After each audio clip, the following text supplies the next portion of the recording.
promised that a speech isn't going to last 30 minutes. This one definitely isn't going to. About a year and a half ago, I received a phone call from Alex. And he said, "Steve, I need a favour. Your brother John don't want to be my best man. And someone has to do it." So, after such an emotional plea, I mean, how could I have refused? Something Alex never did tell me was exactly how many other people turned him down before he came on.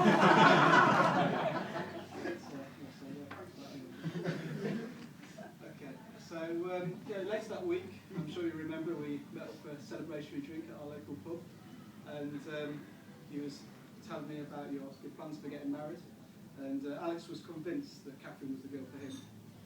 He started to tell me why. He said that she's an excellent cook, and she cleans well, and he said, "I'm starting to get grey hair, so I need to act fast." All very true. So later that night, when I got home, I started contemplating about the role of the best man. And so I decided to do what all intelligent human beings do when they need a question answering. So I googled it, and the response I got reassured me that I was up for the job. It said basically I have to just do three things. One, organise a stag do for the boys. So I thought, yeah, I'll do that. Two, look after the rings.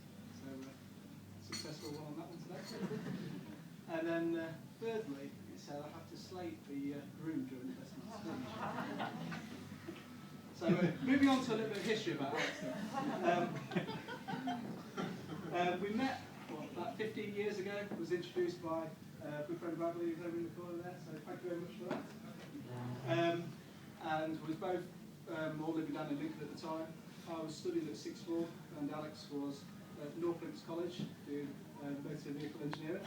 Remedials. Yeah, that's right.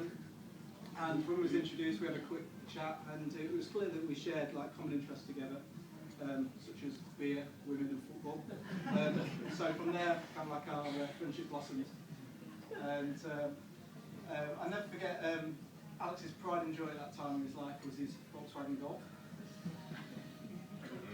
And I'll also never forget the very first and last journey I had in that car as a passenger. It was to the neighbouring town of Worksop, and I can only describe it or compare it to something like the Nemesis at Alton Towers. The highlight of that journey being a 360-degree wipeout on the ramp. Thank you very much for that. So it was this, along with a few other behavioural issues, that earned Alex the nickname Animal. You can stop sweating, so I'm not going to go into that. However, I will remind Alex's dad of one Christmas Eve when he had to pick Alex and a friend Alistair up from Lincoln Police Station.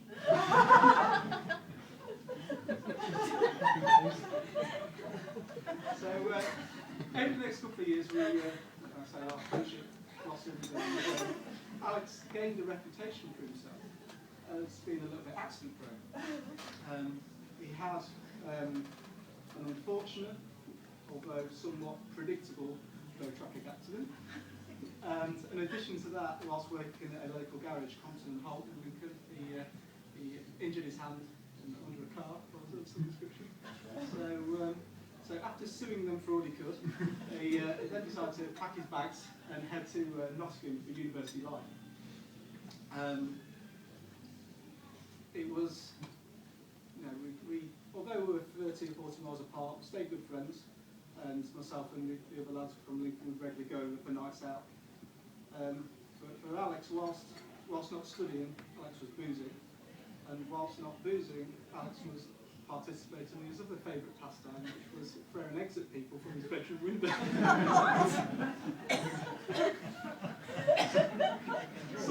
something that you became quite crack shot at with all that practice. Another skill that Alex developed at university was his uncanny, unrivaled ability to Dodge came for a round of drinks. Something that to this day he still practices well. So, after, thanks for that. Absolutely. After university, Alex moved south and lived in Reading for a period of time.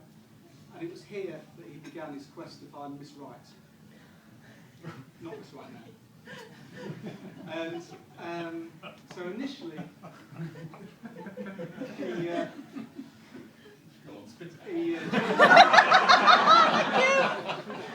joined every single dating website known to man. There wasn't many back then. Yeah. And but not prospering at this, he then decided to try his hand to speed dating. So he really enjoyed this. So he went again, and again, and again. After being 17 times, and apparently on one occasion wearing fake tan, Alex realised that he had now met all the single women in the south of England, so he had to move north to Bradford. So whilst looking for, and obviously trying to buy in the process of getting his own first house, he lived with me for about 6 months. And it was a really good time for us both. We added new hobbies, like hiking in the Yorkshire Dales, getting ripped down the gym, which it's all gone, and 10k running, things like that, to our already well-established, at that point, hobbies of beer, women and football. And also I must point out that Alex's animal reputation at this point was well and truly behind him. That's something that left behind him in the university. However, in its place was a reputation for being a hypochondriac. Yes, Alex was obsessed with going to the doctor. So much so that even after being on a 2-year vow of celibacy, Alex still regularly went down the clinic. Never sure.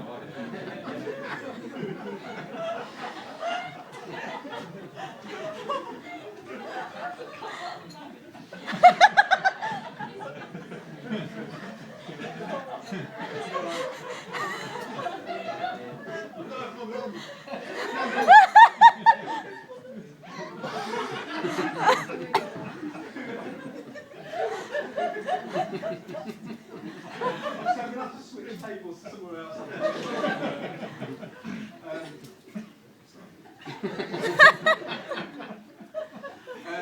Alex continued his passion for speed dating in Leeds, and even dragged me along on one occasion. However, it was an introduction through a friend of a friend, Steve, who's in the corner, is he? Oh, that's sad. He is.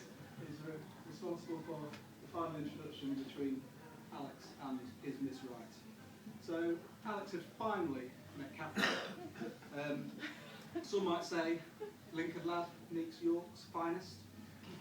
Others might say hypochondriac meets nurse.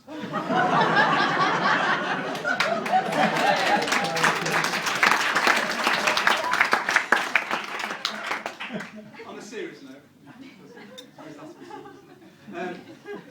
I'm sure I have to speak on behalf of everyone in the room when I say a couple of things. Firstly, obviously, bon voyage for your honeymoon next week as you go around the Caribbean. And then secondly, obviously, I sincerely wish you all the best for the future together. So on that note, finally, just raise your glasses, folks, to the bride and groom. Bride and groom.